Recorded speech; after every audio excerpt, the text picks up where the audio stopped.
Hello everyone, কেমন আছেন সবাই? কৃষ্ণা ব্লগে সবাইকে স্বাগতম। আজকে আমি নতুন আরও একটি রেসিপি নিয়ে আপনাদের সামনে এলাম। আজকে আমি রান্না করেছি পুকুর থেকে ধরা তাজা টাটকা মাছ আমেরিকান রুই দিয়ে ফুলকপির তরকারি।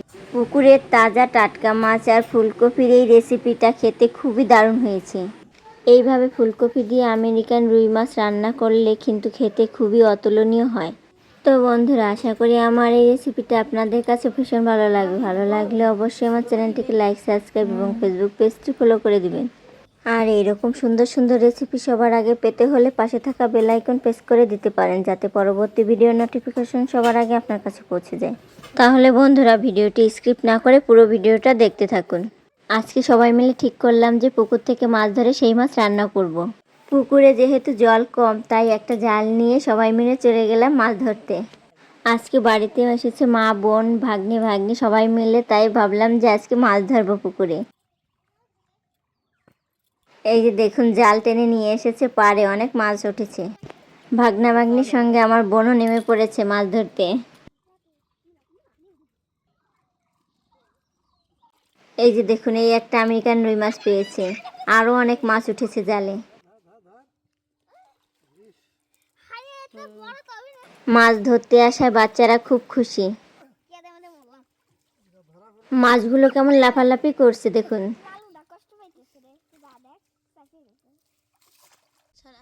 এই যে দেখুন, সবাই মিলে অনেক মাছ ধরেছি। দেখুন, 3টি আমেরিকান রুই পেয়েছি, একটা ভালো বড় হয়েছে। আরও বিভিন্ন ধরনের মাছ ধরা হয়েছে দেখুন এখানে।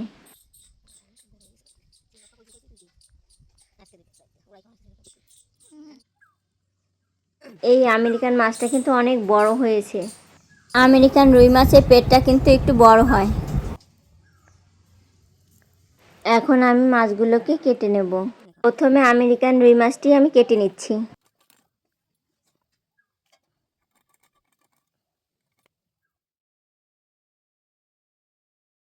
মাছটাকে হাতের ভিতর ধরেই রাখতে পারছি না, তাই বেশি করে ছাই মাখিয়ে নিচ্ছি।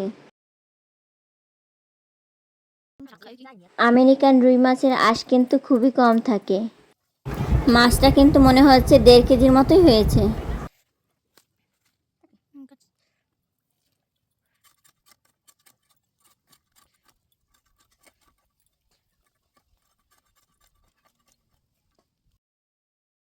মাছ থেকে আঁশ ছাড়ানো হয়ে গেছে, এখন আমি মাছটাকে কেটে নেব। প্রথমেই আমি মুড়োটাকে কেটে নিচ্ছি।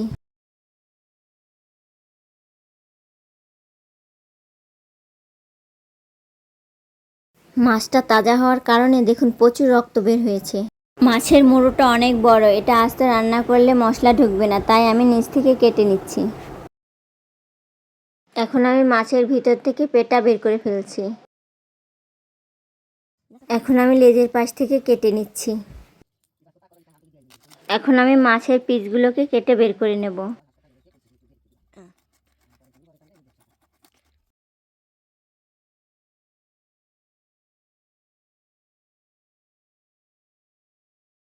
এই যে দেখতেই পাচ্ছেন, এরকম পিস পিস করে আমি মাছগুলোকে কেটে নিচ্ছি। পুকুরের তাজা মাছ, এগুলো রান্না করে খেলে যে কতটা দারুণ লাগবে বলে বোঝানো যাবে না। মাছের থেকে দেখুন প্রচুর তেল বের হয়েছে। মাছের তেল দিয়েও কিন্তু চচ্চড়ির মতো কিছু রান্না করে খাওয়া যায়, সেটা আমি অন্য একদিন করে দেখাবো।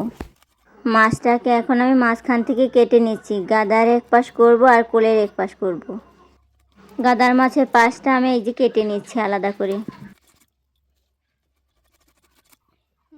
পিঠের মাছটা কাটা হয়ে গেছে, এখন আমি পেটির মাছটা কেটে নিচ্ছি। মাছটা অনেক বড় ছিল, তাই এক সাইজ করে না কেটে পিঠের আর পেটির বের করলাম। মাছ আমার কাটা প্রায় শেষ হয়ে গেছে, এখন আমি মাছটাকে ভালো করে ধুয়ে নেব। এই যে দেখুন, মাছটাকে আমি ধুয়ে পরিষ্কার করে নিয়ে এসেছি। এখন আমি মাছটাকে রান্না করার জন্য মাছের ভিতর দিয়ে দিচ্ছি লবণ আর হলুদ। লবণ হলুদ দেওয়া হয়ে গেছে, এখন আমি হাত দিয়ে লবণ হলুদ মাছের গায়ে মাখিয়ে নেব।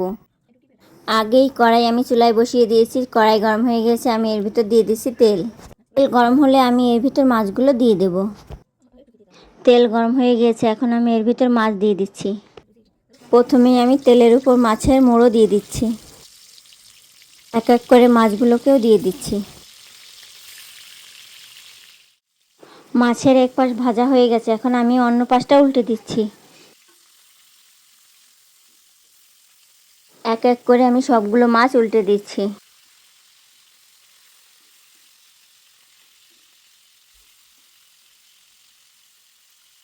মাছগুলো ভাজা হয়ে গেছে, এখন আমি মাছগুলোকে তুলে নেব। এই যে একটি থালায় আমি মাছগুলোকে তুলে নিয়েছি। বাকি মাছগুলো আমি ওই তেলের ভিতর দিয়ে দিচ্ছি। এই মাছগুলো এক পাশ ভাজা হয়ে গেছে, তাই অন্য পাশটা উল্টে দিচ্ছি। মাছগুলো ভাজা হয়ে গেছে, এখন আমি তুলে নেব।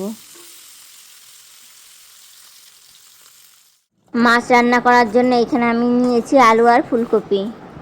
ওই মাছ ভাজা তেলের ভিতরেই আমি আলুগুলোকে প্রথমে ভেজে নেব। তেলের ভিতর আমি আলুগুলোকে দিয়ে দিচ্ছি। আলুগুলো দেওয়ার পর আমি একটু নেড়েচেড়ে দিচ্ছি।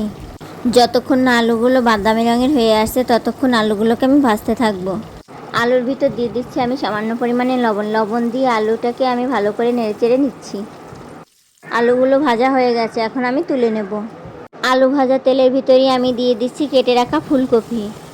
তেলের উপর সবগুলো ফুলকপি দেওয়া হয়ে গেছে, এখন আমি একটু নেড়েচেড়ে নিচ্ছি।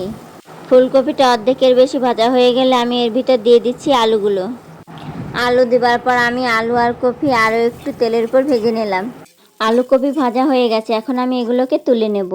কড়াইতে আমি তেল দিয়ে দিয়েছি, তেল গরম হয়ে গিয়েছে। তেলে দিয়ে দিচ্ছি আমি জিরে ফোড়ন আর দিয়ে দিচ্ছি একটি তেজপাতা। ফোড়নটা হয়ে গেছে, এখন আমি এর ভিতর দিয়ে দিচ্ছি কুচিয়ে রাখা পেঁয়াজ। পেঁয়াজ কুচি তেলের ভিতর দেওয়া হয়ে গেছে, এখন আমি একটু নেড়েচেড়ে পেঁয়াজটাকে ভেজে নেব। পেঁয়াজ কিছুক্ষণ নেড়েচেড়ে নেওয়ার পর আমি এর ভিতর দিয়ে দিচ্ছি বেটে রাখা রসুন।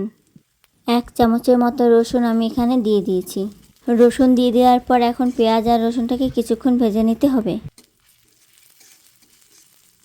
পেঁয়াজ আর রসুন কিছুক্ষণ ভেজে নেওয়ার পর এর ভিতর দিয়ে দিচ্ছি বেটে রাখা আদা। এখানে আমি 1 চামচের থেকে কম পরিমাণে আদা নিয়েছি। এক এক করে আমি সব মশলাগুলোকে দিয়ে দিচ্ছি 1 চামচ পরিমাণে জিরে বাটা, 1 চামচ পরিমাণে ধনিয়া বাটা, 1.5 চামচের মতো দিয়ে দিচ্ছি শুকনো মরিচের গুঁড়া আর দিচ্ছি 1/2 চামচ পরিমাণে হলুদের গুঁড়া। সব মশলা দেওয়া হয়ে গেছে, এখন আমি একটু নেড়েচেড়ে সামান্য পরিমাণে জল দিয়ে দিচ্ছি। সামান্য পরিমাণে জল দিয়ে দিয়েছি, এখন আমি মশলাটাকে ভালো করে কষিয়ে নেব। মশলার ভিতর আমি স্বাদ মতো লবণ দিয়ে দিচ্ছি।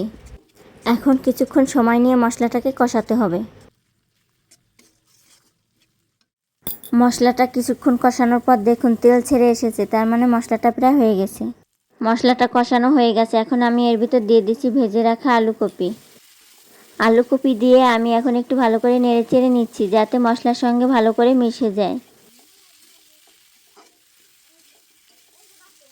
মশলার সঙ্গে আলু কপি একটু ভেজে নেওয়ার পর আমি সামান্য একটু জল দিয়ে দিচ্ছি।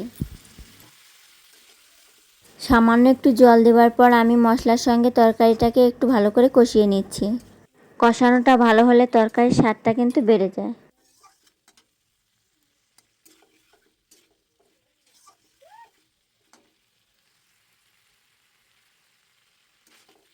কিছুটা সময় ধরে মশলা আর তরকারিটাকে কষানো হয়ে গেছে, এখন আমি এর ভিতর দিয়ে দেব পরিমাণ মতো জল। জলটা আপনারা আপনাদের পরিমাণ মতো দেবেন। ঝোলটা যদি বেশি রাখতে চান তাহলে জলটা একটু বেশি দেবেন, আর যদি মনে করেন না ঝোলটা কম রাখবেন তাহলে জলটা কমিয়ে দেবেন। কিছুক্ষণ জ্বালানোর পর দেখুন ঝোলটা ফুটে উঠেছে। ঝোলটা ভালো করে ফুটে উঠলে পরে আমি এর ভিতর দিয়ে দিচ্ছি ভেজে রাখা মাছগুলো। মাছগুলো দিয়ে আমি একটু নেড়েচেড়ে দিচ্ছি, এতে ঝোলের ভিতরে মাছগুলো ভালো করে মিশে যাবে। মাছগুলো দেওয়া হয়ে গেছে, এখন আমি একটি ঢাকনা দিয়ে ঢেকে দেব। ঢেকে দিয়ে কিছুক্ষণ তরকারিটাকে রান্না করে নেব। কিছুক্ষণ রান্না করার পর দেখুন তরকারিটা প্রায় কমে এসেছে, এখন আমি এর ভিতরে দিয়ে দিচ্ছি চিরা কাঁচামরিচ। এখন কাঁচামরিচটা দেওয়ায় তরকারি থেকে সুন্দর একটা কাঁচামরিচের ঘ্রাণ আসবে। আমার তরকারিটা প্রায় হয়ে এসেছে, এখন আমি এর ভিতর দিয়ে দিচ্ছি কেটে রাখা ধনিয়া পাতা। ধনিয়া পাতা দেওয়ার পর আমি আবার একটু নেড়েচেড়ে দিচ্ছি। দেখুন তরকারির কালারটা কিন্তু আগের থেকে অনেক চেঞ্জ হয়ে এসেছে। সবশেষে দিয়ে দিচ্ছি 1 চামচের মতো বেটে রাখা গরম মশলা। এখন একটু নেড়েচেড়ে মশলাটাকে তরকারির সঙ্গে মিশিয়ে দিচ্ছি। আমার তরকারি রান্নাটা হয়ে গেছে, এখন আমি এটাকে নামিয়ে নেব। তরকারির কালারটা কিন্তু খুব লোভনীয় হয়েছে। এটা খেতে কিন্তু তার থেকেও খুব ভালো হয়েছে। এই যে আমি একটি থালায় তরকারিটা নামিয়ে নিয়েছি। দেখুন তরকারিটা দেখতেও যেমন হয়েছে, খেতেও কিন্তু খুব দারুণ হয়েছে। এইভাবে তরকারি রান্না করে বাড়িতে সবাইকে খাইয়ে দেখবেন, সবাই আপনার প্রশংসা করতেই হবে। এইভাবে তরকারি রান্না করলে শুধু বড়রা না, ছোটরাও কিন্তু খেতে খুব পছন্দ করবে। এইভাবে রান্না করে শুধু পরিবারের সবাইকে না, অতিথিদেরকেও রান্না করে খাইয়ে দেখতে পারেন। আপনার হাতে রান্না খাওয়ার জন্য বারবার রিকোয়েস্ট আসবে। তো বন্ধুরা, বাড়িতে একবার হলেও এই রেসিপিটা করে খেয়ে দেখবেন কেমন হয়েছে, আর আমাকে কমেন্ট করে অবশ্যই জানাবেন। আর আমার রেসিপিটা যদি আপনাদের ভালো লেগে থাকে তাহলে অবশ্যই আমার চ্যানেলটিকে লাইক সাবস্ক্রাইব করবেন এবং ফেসবুক পেজটি ফলো করে দিবেন। আর অবশ্যই আপনার প্রিয়জন বা বন্ধুদের মাঝে এই ভিডিওটি শেয়ার করবেন। তাহলে আজ এই পর্যন্তই, আবার নতুন একটি ভিডিও নিয়ে আপনাদের সঙ্গে শেয়ার করব।